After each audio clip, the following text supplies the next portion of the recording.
Welcome to the Femcast, where women's voices aren't just heard, they're amplified. This is more than a podcast, it's a movement. A space where we break the silence, spark conversations, and stand together for equality, inclusion, and change. Every episode, we bring stories, ideas, and voices that challenge, inspire, and empower.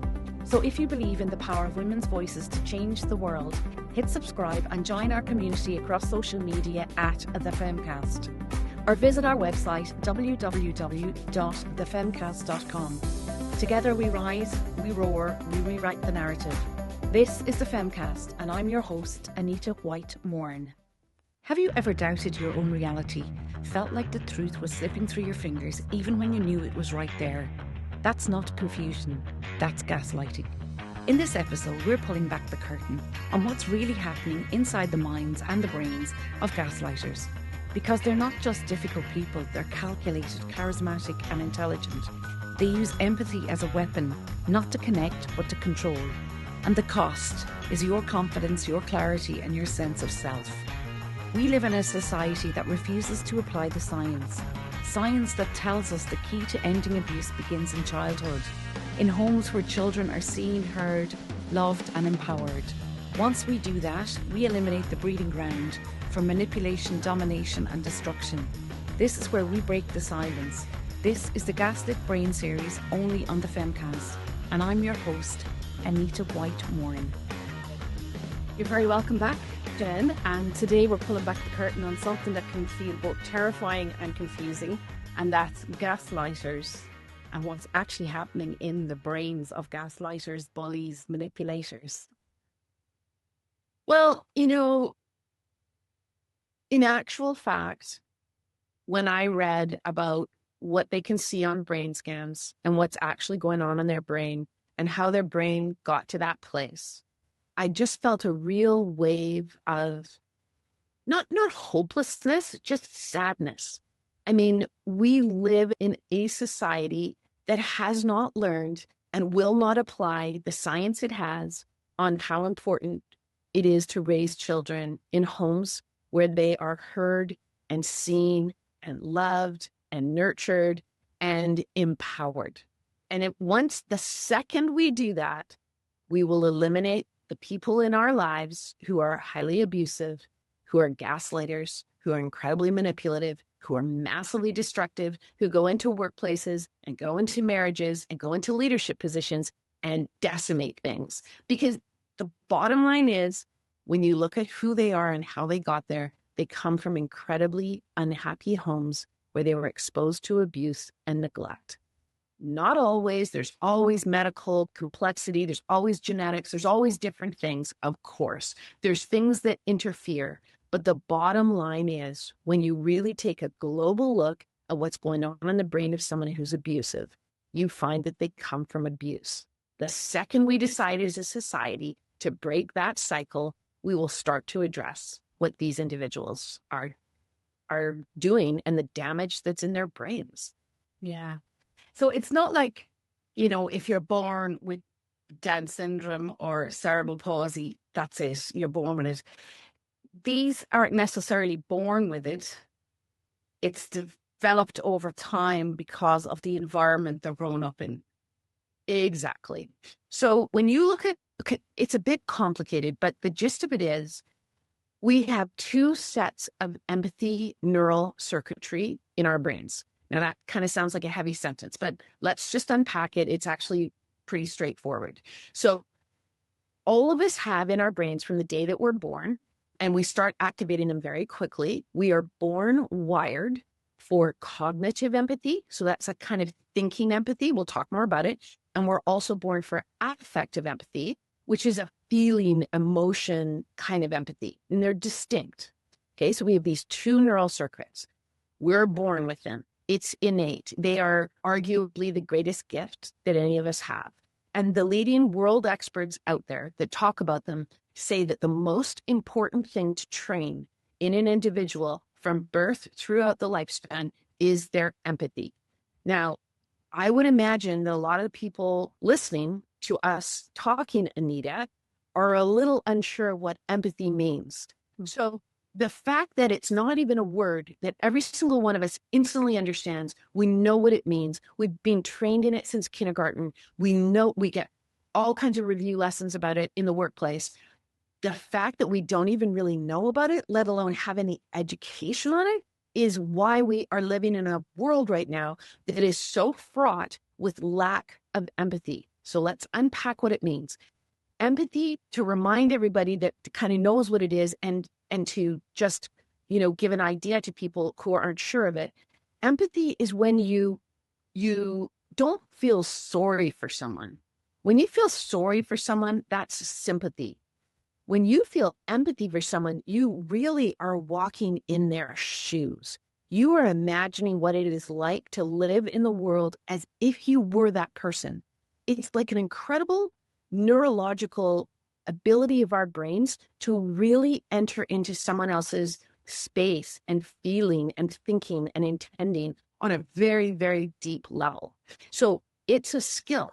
It's something that we can do poorly. Let's pretend, Anita, that you're imagining that I'm actually really angry and I'm showing all kinds of signs to you that I dislike you and I'm kind of furious and I might hurt you. That's a total misinterpretation, right? And that's not at all how I feel. But let's pretend that you were wired in the past by a lot of anger and disregard and cruelty at the hands of your parents. It has scrambled your ability to do really good empathic reading of how someone else is feeling, what they're thinking, what they're intending. So the point I want to make here is it's quite a delicate system. It can be derailed. It can be hurt. And when we look at people who are gaslighters or who are abusers, they're bullies, they're people who lie frequently, they're highly manipulative, they're narcissistic, they're Machiavellian. These types of people, when you look at their brain on a brain scan, you can see that the affective, the feeling, empathy neural circuit is eroded. It's ground down. It's not healthy. It's not flourishing. Their empathy is no longer working. And so when your empathy is not working, you don't care that you hurt people. You don't care that you shame them. You don't care that you are manipulating them or gaslighting them. When you gaslight someone, you make them doubt themselves, be disconnected with their own sense of perception and reality. You destabilize them. You make them dependent on you. You do terrible things to their brain, essentially. But you have to be an unempathic person or a person with eroded empathy to do those kinds of behaviors. How do you get eroded empathy in the affective neural network? It happens through abuse and neglect. Can you explain destabilization? Absolutely. Let's go through a few kind of simple examples that we've all heard in our lives. And I don't want to suggest that the person that said these things to us was actually gaslighting. Gaslighting is a very specific behavior in the way that I use the term and in the way I use it in the gaslit brain. And I spend a lot of time explaining exactly what I mean. So let's do a quick example of a woman goes to a medical doctor and she says, I have all these symptoms. The medical doctor says, you're suffering from anxiety. Here's anxiety medication. She walks away and actually she has a very serious illness. So she's being misdiagnosed. Some women feel that they've been gaslit, destabilized to think that they have one kind of an illness when they have another, or that they weren't taken seriously and it was just dismissed as, oh, you're just anxious. So they call that, you'll see #medical gaslighting. I would argue that's not medical gaslighting, or not in the sense that I apply the term, because when I use gaslighting, I mean the person has an agenda. So let's pretend, Anita, my agenda, I'm your boss. My agenda is to destabilize you. You are too smart. You're too hardworking. You're too popular with all the other employees. You actually make me feel threatened. I think you might even take my job one day. Like, I don't want you to be such a bright, shining star in my workplace. And so I'm going to take you down. I'm going to destabilize you. So you come to me and you say, I'm so sorry. I missed that meeting on Friday. I had no idea we had a meeting. I think you forgot to tell me. And I say, Anita, don't be ridiculous. I told you in our meeting on Thursday that I expected you at that meeting. I told you I wanted you on time and to bring X, Y, and Z. And you walk away going, God, I'm losing my mind. I don't remember her telling you to do that. It doesn't occur to you quite likely to go, I think that my boss is lying to me. We don't do that. We've been trained to believe in people that have positions of power and credibility and social standing. It's your boss. Just like when you were a child, you didn't question your teacher. You didn't question your coach. You didn't question your parents, no matter what they did. You were trained to follow their directives. And those lessons are very hard to unravel. So as we talked about, when people are in the workplace, they're kind of similar to a child who is dependent on an adult. And the adult is your boss. They sign your paycheck. They can affect your career. They can change the relationships you have with other people. And worst of all, like in our example here, they can change your relationship to yourself. So let's pretend you go home on Monday and you're like, say to your husband, I don't know what's wrong with me. I completely didn't remember. I missed a meeting on Friday. My boss is not impressed. And your husband says, you know what, don't worry about it. It happens to all of us. We all get these memory lapses. You're too busy. So you walk away and you're like, okay, cut to a week later. And your boss says to you, Anita, I need you to hand in that report that I asked you for last week. And you go, sorry, what report? And they say, I told you I wanted that report on X. And, I need it now. And I'm actually a little frustrated. I need you to speed it up. I need it now. And you're like, I am so sorry. I don't remember you asking. Actually, it was set for a later date. And you walk away going, I'll get it to you immediately. I need an hour. And you go into your office and you close the door and you're like, what is wrong with me? So notice how you're slowly but surely getting destabilized. It still doesn't occur to you that your boss is totally lying to your face. They never told you that. They never asked you to get it done. They didn't put it on your radar. And so then if you're smart, you start saying to your boss, you know what? Being so forgetful lately. I've got a lot on my plate. I've got things going on at home. If you need me to do things and if you want me at a meeting, please send me an email or a text. Don't just tell me because I'm really forgetting a lot. But what you're actually doing is in your office with your door closed, you're going, okay, I'm starting to see a pattern and I don't like this pattern. If in fact she is telling me to do X, Y, and Z, I need it in writing now. Henceforth, everything in writing. And if it's not in writing, then she can expect that you might not get it done because that's not working for you. And you keep reiterating it. And that would be an example of how rather than getting destabilized and thinking the problem lies with you, you start looking very closely at the perpetrator. Now, this could be what happens next. You say this to your boss, and your boss says to you, oh, absolutely, text or email. I should have thought of that myself. And Anita, by the way, have you noticed that Sandra is really, I don't know, she seems a little off to me. What do you think? So you say, oh, I haven't noticed. I think the world of Sandra. She's pretty fabulous. And she says, I'd like you to keep an eye on her. And you're like, oh, okay, for sure. And your boss is like, yeah, I don't know how long she's got in the office anymore. I'm pretty disappointed with her. Between you and me, Anita, between you and me, I'm pretty disappointed with her. She just says she's dropping the ball.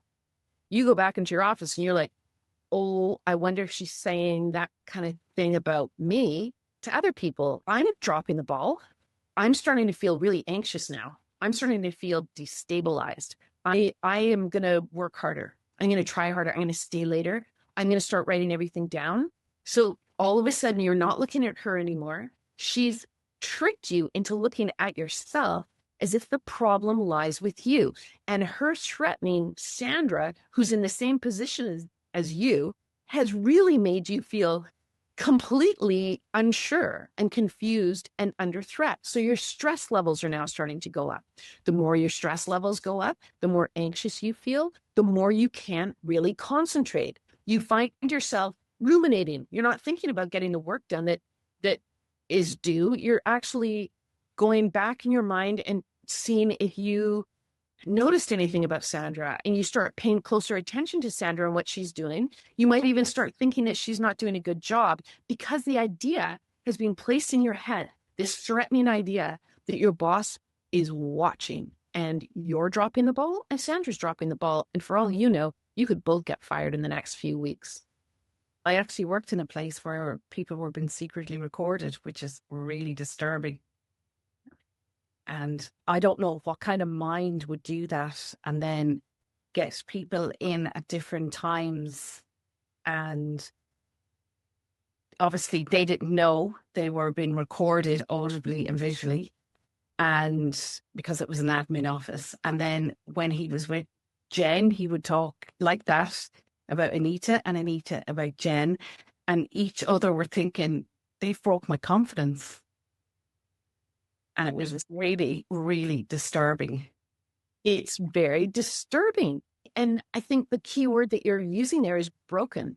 What they're doing psychologically, they're not touching you, but they actually are breaking things. And if you could look on a brain scan, you would see that they're breaking down brain architecture. You can see it. If you could do a check, like a nervous system check, so your vagus nerve runs between your brain and your body, and it's in charge of your internal systems.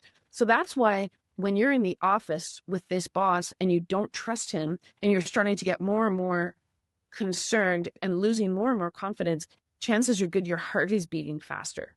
And it's the strain on your heart is unbelievable. And this is why people have heart conditions when they're under constant stress in the workplace, because your brain and your nervous system are in high anxiety mode, and they're preparing you to fight or to flight or to freeze or to fawn. And all of this is going on unconsciously. It's happening autonomically in your body. Your boss isn't touching you, and the law says then therefore he can kind of run roughshod all over you. Our laws are pathetic when it comes to protecting us against things like manipulation. There's no law against manipulation, but there certainly should be. I mean, it's incredible. It's against the law to record people, isn't it? Without their knowledge? Yes. So is he held accountable for that? He shut it down really quickly. He always gets an expensive suite of lawyers in, and as he, in his own words, said, they get scared when they see the cost of lawyers. What just shows if a justice system is built on who's got the more money, then you don't have a justice system. I sat for 5.5 hours being grilled by a barrister who gaslit me, saying, but he brought you flowers. He's not an abuser. How's he an abuser? He brought you flowers. And he kept saying it in like 15 different ways. And I just kept saying, he's still an abuser. Two can be true at the same time. Well, in actual fact, Anita, I would argue that is a sign of an abuser. Our true abuser is Dr. Jekyll, the man that gives you the flowers. And that's a cover for Mr. Hyde, who is the man that will murder you once, undetected. Dr. Jekyll and Mr. Hyde go together. It's very unnatural behavior to hurt someone, to give them flowers, to hurt someone. Think of domestic abuse. It's you're trying to do is create the book. It's textbook. So that the person drops their guard and they come to you open-hearted, defenses down, their system is regulated, and that is a perfect opportunity for you to dysregulate them. So the flowers are one of the best parts of manipulation. And the fact that a lawyer is using that is just kind of... The flowers were because I came out of hospital after surgically having ulcers removed because of the abuse. Of course. Yeah, it's really just amazing how I find that the law is very behind the neuroscience, the brain science, the nervous system science. I think the people who work in that arena are very behind and aren't up to date. If you see in 3 years, 72 doctor's visits, and you still don't think somebody's been abused, what is wrong with your judgment? Yeah, no, I know. It's extremely well documented in the research how much physical illness and abuse are correlated. It's like really well documented. So I don't understand why the laws are not changing and culture and society aren't changing in terms of how we treat children in particular, how we treat people in the workplace. And just as you said, he's running a small business, but he hires all the top lawyers. And it sounds like he has to do it repeatedly because actually what he runs is a small business that's constructed on abuse.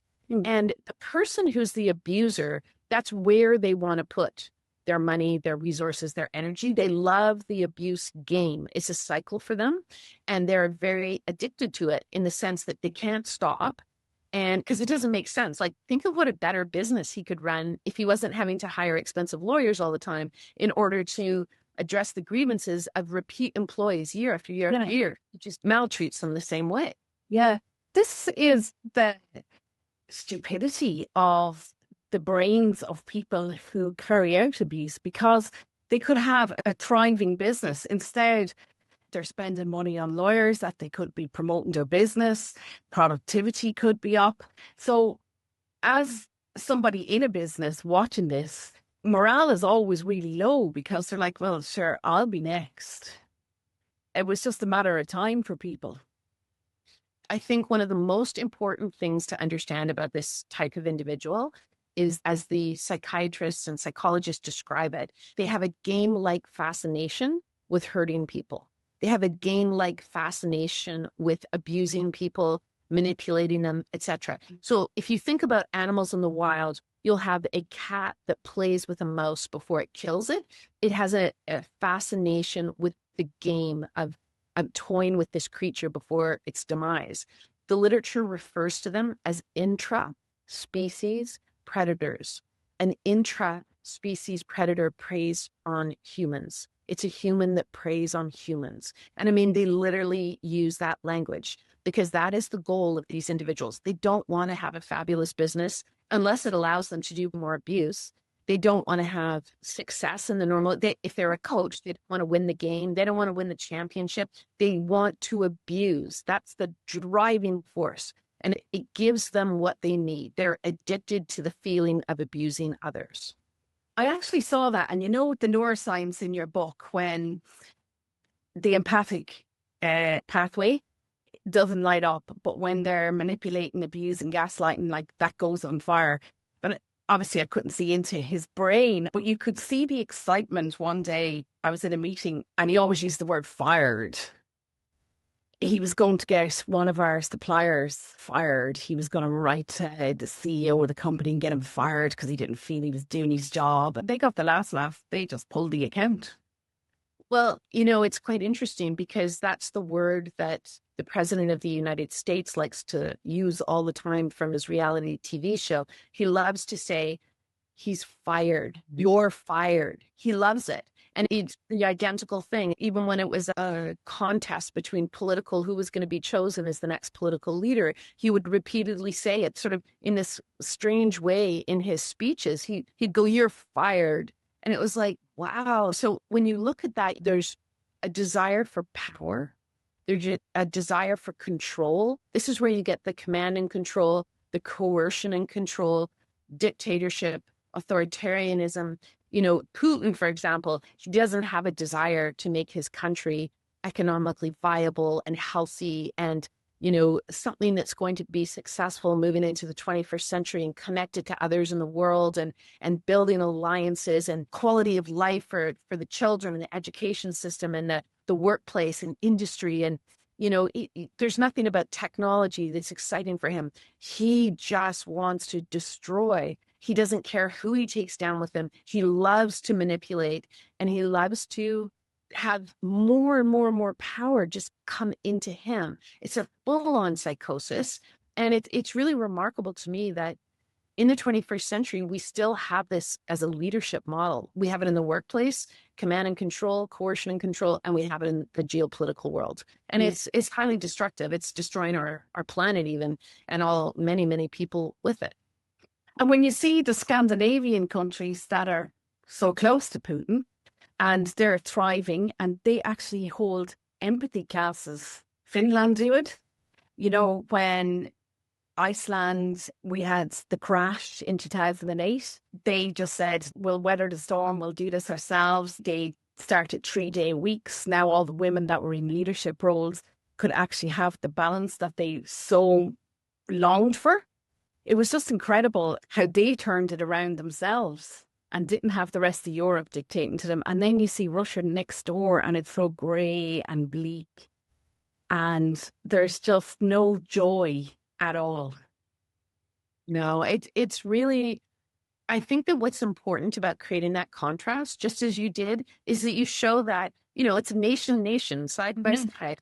You know, you can look at how people in Copenhagen design their city, how they raise their children, the decisions they make. You can look at North American education systems, and it's so outdated. It's so divorced from what we know about brain science. It's so uncaring in many ways of children. And this is not just, it's not the fault of teachers. Teachers are in these outdated models where they're burning out because it's just like our healthcare, they're burning out. I mean, we can keep consolidating all the money and power into the hands of the very, very few, but I don't know, if you don't have teachers and you don't have doctors and you don't have health, and you don't have happiness and a light-filled country that's trying to really move for everyone, it's just tragic, really. Yeah.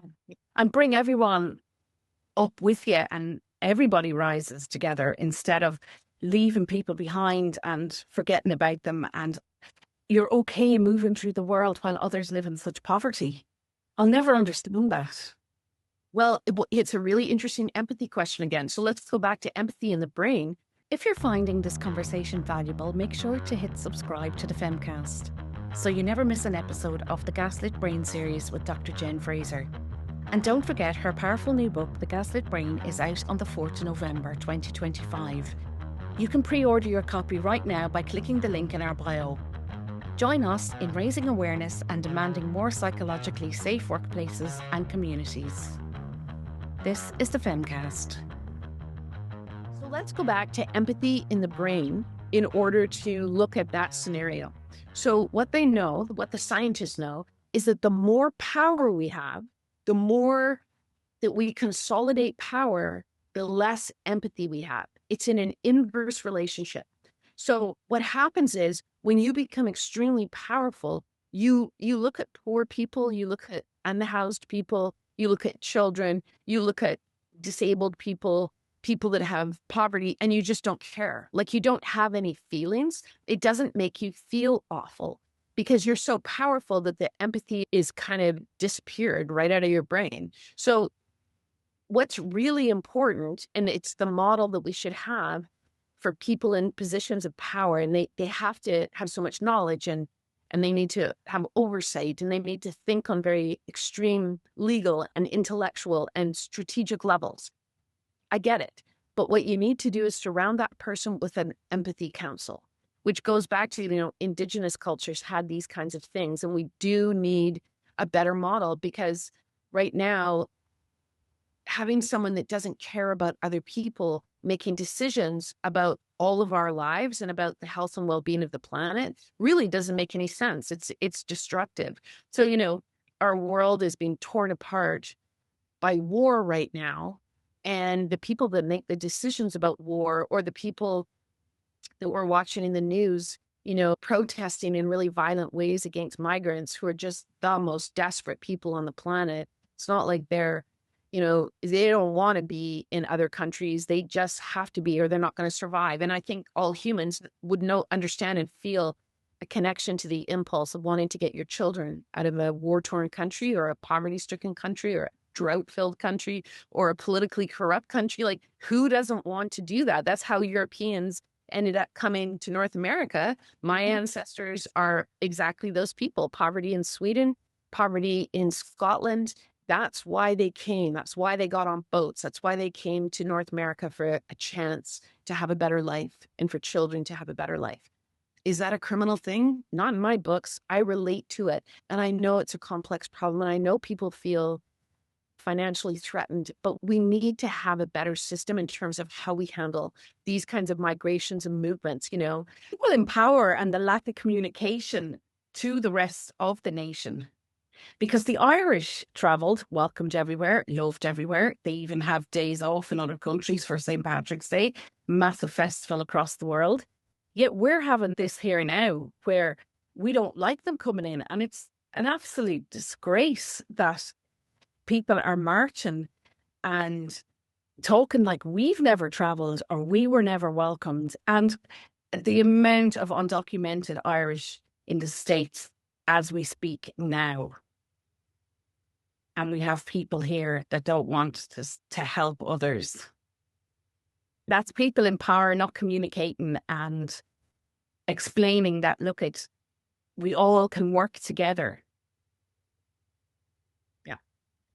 That's the key word, right? Stronger together. The more we put our energy into hurting each other, the more we put our energy into funneling power and resources into small groups of people, the more distress and degradation is going to happen. So yeah, it's a decision. It needs to be about communication.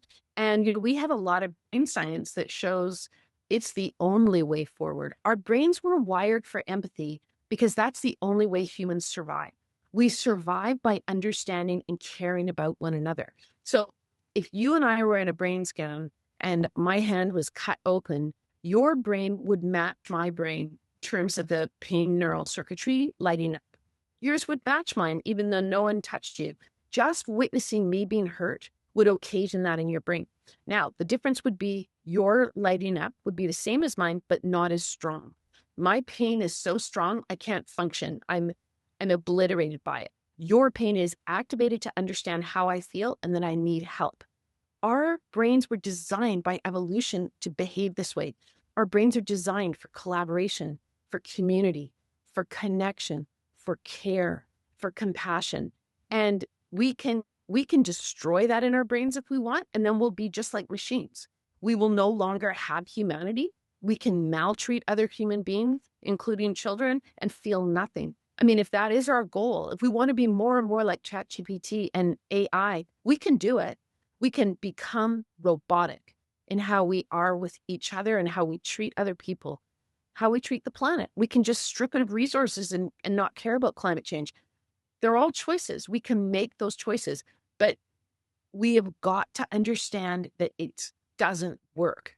The more we put our energy into burning things down and blowing things up and hurting other people, the more we go backwards. Can we talk about the personalities then that are lacking empathy and have eroded it in others and even had others question themselves with the gaslighting and why am I reacting to their behavior like this? Can we talk about the personalities? So in the literature, they talk about various different, so you can talk about the dark triad. And the dark triad is Machiavellians, psychopaths, and narcissists. And there are differences. I don't know if you remember in the bully brain, I talked about the brain differences in these different kinds of people. In the gaslit brain, I just focused for clarity and simplicity on the psychopath. The psychopath will have an eroded empathy neural network. Affective empathy is eroded. What's really confusing about them, and you think personalities, and you think Dr. Jekyll and Mr. Hyde, they are highly adept at imitating empathy. So they give you flowers, not because they care about you, not because they care about your illness or your ulcers or what you've suffered. That's not why they're doing it. They're doing it so that a lawyer in a courtroom can say he gave you flowers, and therefore you're not trustworthy. You're not a reliable witness. You are someone who expects too much. You're too sensitive. Whatever it is that they want to say about you, whatever they want to project onto you, that's the reason for the gesture. So what's fascinating in the personalities of people who have this eroded affective empathy is they have very strong cognitive empathy, which means they're extremely smart. They're oftentimes charismatic. They use their intelligence in order to manipulate other people. They don't use their intelligence for innovation or creativity or to build something or to improve society or to lead.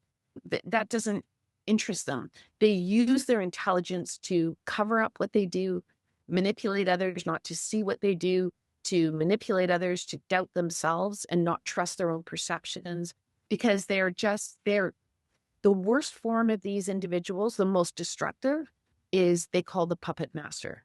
So think of these personalities as individuals who are puppet masters, and you are attached to them by strings. And they pull up your arm, they drop your arm. They make your legs move, they make your legs stop. They make you, say something, they silence you. It's like they're in control. And basically, you can become completely and utterly destroyed by them. It's amazing. So sometimes in the literature, they will talk about borderline personality disorder, and that's a very complex thing. And we'll leave it to the psychiatrists and psychologists and neuroscientists to talk about and diagnose in that way. But in the literature that I'm using in the gaslit brain, it's a helpful concept to remember when you're thinking about what is a personality or what is someone like that is this way. And you can think of them as Dr. Jekyll, Mr. Hyde. That's very useful way to remember, so that don't keep falling for Dr. Jekyll, the good doctor who's so caring and so intelligent and has so much social standing and power and credibility. If you feel that impulse, then think about Dr. Larry Nassar. Dr. Larry Nassar at USA Gymnastics abused easily 300 victims. He was just an abuse factory, as these people are. They repeat the same behaviors over and over again. They're not even human. They are caricatures of a human being who's healthy and well and connects and has authenticity. As a doctor, would like to heal people. That's not at all what they want. They want to abuse. And it's a difficult thing to talk about. It's a disturbing thing to talk about. But if you're not aware that these people are out there and you fall for the fact that they're in a position of a boss or a doctor or a producer like Harvey Weinstein or a high-level coach like Jerry Sandusky, you're setting yourself up for danger. And that's the reason why I write about this, is to help people protect themselves. Yeah, because the gaslight brain, while the bully brain was about the neuroplasticity and how to heal and create new neural pathways, the gaslight is all about prevention, and we want everybody to share the knowledge. Like, I didn't think in a million years that I would ever be in, and it is a relationship, it's working relationship, where I would be abused, because I made sure that the man I married was going to be gentle and kind and caring. And like, he'd be appalled at even harming another, even animals or insects. And to think that you get up every day and this is what actually makes your brain get that buzz, is to actually harm another. It just doesn't bear thinking about. It's unspeakable. It's so unspeakable that we don't talk about it. It's so upsetting. We don't educate on it. I mean, everyone listening to this, ask yourself, have you ever gone into a workplace where they told you the things to watch out for with working with abusive colleagues? Because it's so distressing and painful and upsetting, it's just not dealt with. And it's dangerous not to talk about it. It's dangerous not to have education and workshops. Nobody should be getting married without sitting down and reading the book on what are the signs that the person you're marrying, and you're about to link not only your financial lives together, not only are you putting your safety into the hands of another person, you are planning to have children with them. And that's the big thing. Children, passing down the DNA and the actual behaviors. Well, I mean, if you are with someone who is highly abusive, it's not like they're not going to abuse their children. And it's not like your children, if they are, not harmed by this individual, they're going to watch you be harmed by this individual. Because the person, I mean, it's a psychosis, right? It's like addiction. If you think of it that way, it's like OCD. They can't stop unless they're getting the kinds of really intensive. I mean, neuroplasticity means we can all change. Can they bring a psychopath back from the brink? I don't know. I mean, brain science would say you could, but it would take a long time. It would require a massive amount of psychiatry and psychology and healing and repair and a retreat. All the things we do with people when they become addicted to a substance. You'd have to do intensive work like that to get someone off the cliff of being addicted to hurting people, because it is a massive addiction in these individuals. They can't stop themselves, but they can cover it up.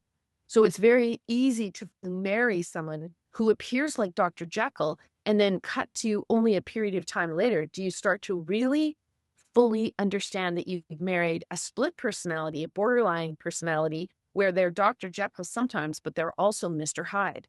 So Mr. Hyde is going to destroy you and give you ulcers at work, 8 hours day in, day out, Monday to Friday, but then he's going to bring you a big bouquet of flowers when you get out of the hospital. And it's so confusing, and you don't know who you're dealing with. You don't know who you're dealing with. You've talked about affective empathy. Can you talk about cognitive, so that we get a better understanding of the neuroscience behind it and the people, the top neuroscientists that you've worked with on this for the book? Yeah, well, the cognitive empathy is as described by the experts. The cognitive empathy is like you can read someone else like a book. Cognitive empathy is, I look at you, Anita, and I'm really pretty smart. I'm insightful. I can figure out what makes you tick. And so what I say to myself is, I get it that Anita is married to a really fabulous husband. Anita is super popular with everyone at work. Anita is really dedicated. She works hard and she actually cares about everybody. And she's pretty joyful. She's a joyful person. When she comes in the door, people kind of light up. But I use my cognitive empathy not to run a fabulous business and not to use the strengths of all my people and not to have meetings where we all get together and we strategize, how can we be the best in the industry and how can we really develop relationships with the other companies that we work with so that we can even be, support them, but also be fabulous ourselves. That's not why I'm using my cognitive empathy if I'm a destructive, psychopathic person. I use all that information about you, Anita, to destabilize you, to make you feel small, to take your shine away. I don't like that you have these good relationships with other people, so I'm going to start pitting you against each other. I'm going to start manipulating you, Anita, to think that so-and-so is talking behind your back. And I'm going to act like I'm warning you, but actually I'm making it up because I want you not to like so-and-so nearly as much. I'm going to maybe even plant some ideas about your husband to see if I can get you to kind of maybe not like the way he treats you. All of that cognitive knowledge that I have, you mean nothing to me. You're not even a human being. You're just an object. You're a pawn on my chessboard. I will sacrifice you and I'll go out for lunch right after. I will destroy you and your marriage and I'll have a really good sleep that night. That's how their brains work. That's why it's so hard to understand them. The cognitive empathy can give them the aura of being a great leader, of being the boss, of creating a successful company, but it's all used in service to destroy. All the way back to the Bible, you've got to think about these people. They are a wolf in sheep's clothing. And the sheep's clothing is the cognitive empathy, because we are raised to think that if someone is wrong and cruel and evil and destructive, they're always that way. And if they are suddenly kind and clever and amusing, then they can't possibly be evil. Our brains do not let us put those two things together. And that's why we always get manipulated by them. So basically they're in plain sight. But how do we get in front of that? Well, that is a complex answer. It took me 6 chapters in the Gaslit Brain, 6 long chapters, to give you a step-by-step guide on how it is that you do not get caught up in this system. And it's not just for the target.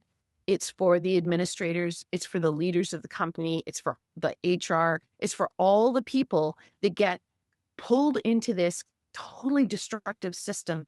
And what they end up doing is they end up protecting very carefully the abuser, and they end up destroying and driving out the targets.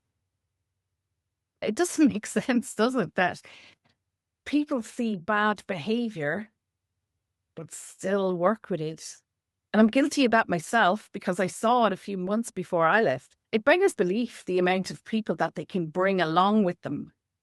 And it's like an avalanche going downhill and it just brings everybody.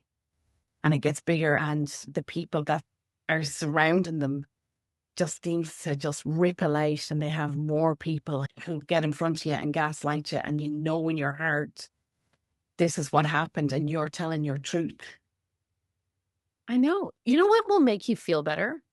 It's what I use. When I think about the gaslighting situations, the abuse situations that I was in, I make myself feel better by thinking about Dr. Larry Nassar. He did it for decades. He had 300 at least victims. That is typical. You look at Harvey Weinstein, every single year for decades, he had 1 or 2 or more victims. He was the brilliant producer, just like Dr. Larry Nassar was the brilliant sports doctor for Olympians. That didn't mean that they weren't highly abusive behind closed doors. And they abused over and over and over again. And when those situations blew up, they found all of the different people that enabled the abuse to happen.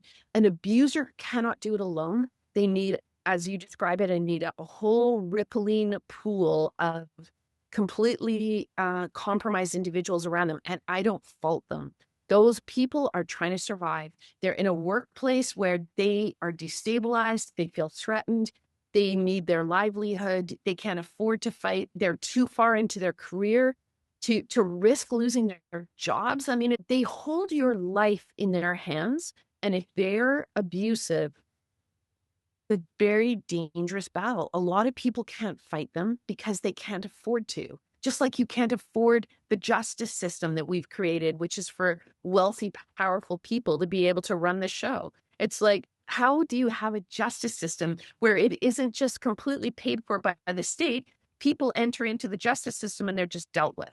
That's how it should be, but that's not how it is. It's not surprising that so many people look the other way. They look down at their shoes. They don't do the right thing. They don't stand up. They can't. They just can't. They can't run the risk. I understand that for people who work in the business, but the people who work outside it and use every tactic going to justify the behavior when they know it's abuse. So I haven't read about this. I haven't seen this in the research, but it's something that I think about a lot. I feel like, especially when you think about children, we'll use children as an example. So in my workplace, it was a school. So it was about children being harmed and then adults. And what I watched that was so fascinating to me was the adults had empathy with each other. They were able to sell the children down the road. They didn't care. It was like those children, whatever. But what really got them was the idea that if multiple children speak up and say, so-and-so is abusive, then as a teacher myself, instead of thinking about kids being hurt, I think about, what if kids speak up and say, I'm abusive? So my heartfelt empathy goes to the other teacher that's being accused of abuse. Because I think to myself, I never saw them abuse anyone. I saw them give flowers to lots of people. How do I know if they're abusive? Children are reporting it, multiple children. But can I believe them? What if children speak up about me and they're believed?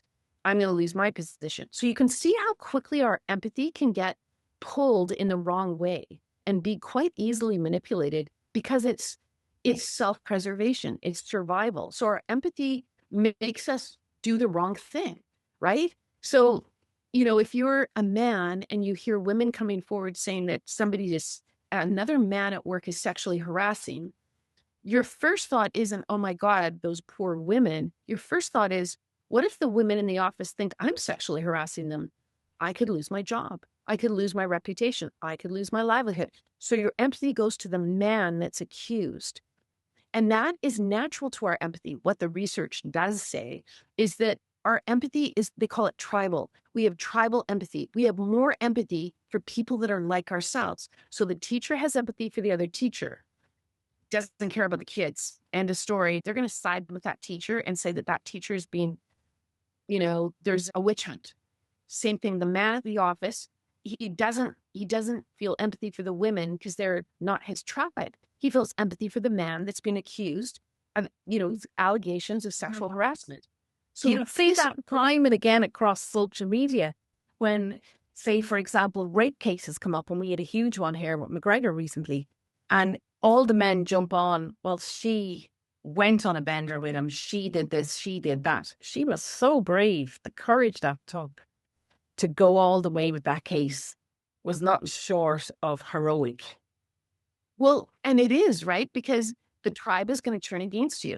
So in my workplace, I didn't really have any choice. It's not, I don't want to present myself as really brave or really strong, but I had no choice. I had legal duty to report. I would have reported it anyways, but I had legal duty. But the teachers, instead of understanding any of that, I just saw self-preservation written all over their faces. They were just terrified. And this is how bullying, abuse cultures always work. They work this way on the playground. They work this way in the boardroom. On the playground, if you speak up and say to the bully, stop hurting so-and-so, then you might be the next target. So you remain quiet. You remain a bystander to the bullying, or you join in. You identify with the aggressor. Same thing happens in the boardroom. Same thing happens with, a rape case. Famous Harvey Weinstein, who could be the guy that signs off on your next film, and he's a super massively successful producer. and he's worth a ton of money and he has a lovely wife and children, you really are going to believe such and such actress that he sexually abused her or assaulted her? No, you're not. You're going to believe powerful Dr. Jekyll, powerful Harvey Weinstein, right? You know, in the part of the book where you talk about they lack such empathy and then eroded in us, like the band that they formed, the group that they got around them, the people that surround them to protect them, are now their empathy is starting to erode because they're protecting an abuser. That's the tragedy. And I mean, again, as we go back to the very beginning of our talk,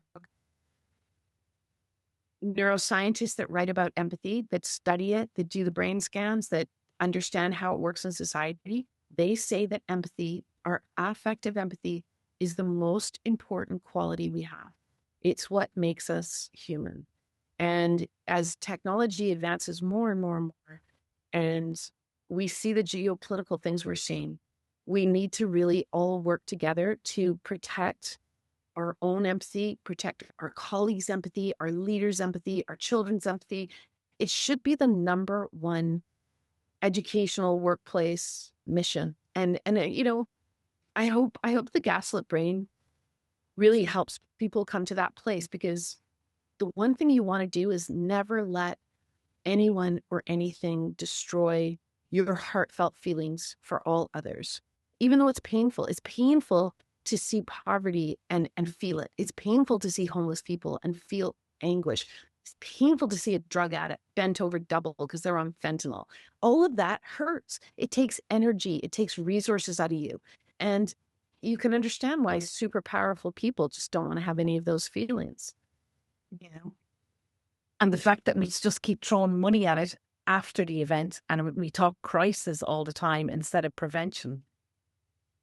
Oh no, prevention is the only way going forward. Prevention has to be. Well, thank you so much again this week for the science and the neuroscience behind the brains of those who gaslight. Next week, we are going to do empathic listening and the neuroscience behind teaching empathy, which I think is going to be just class. I think it'll be a really great conversation. Thanks so much, Anita. It was Thank great you, to talk to Jen. you. Thanks for tuning in to the Femcast today. If you believe in these conversations and want to help us keep shining a light on gaslighting and psychological harm, hit subscribe now. By reviewing these episodes, you also help us reach more people, raising more awareness so we can keep sharing these vital stories.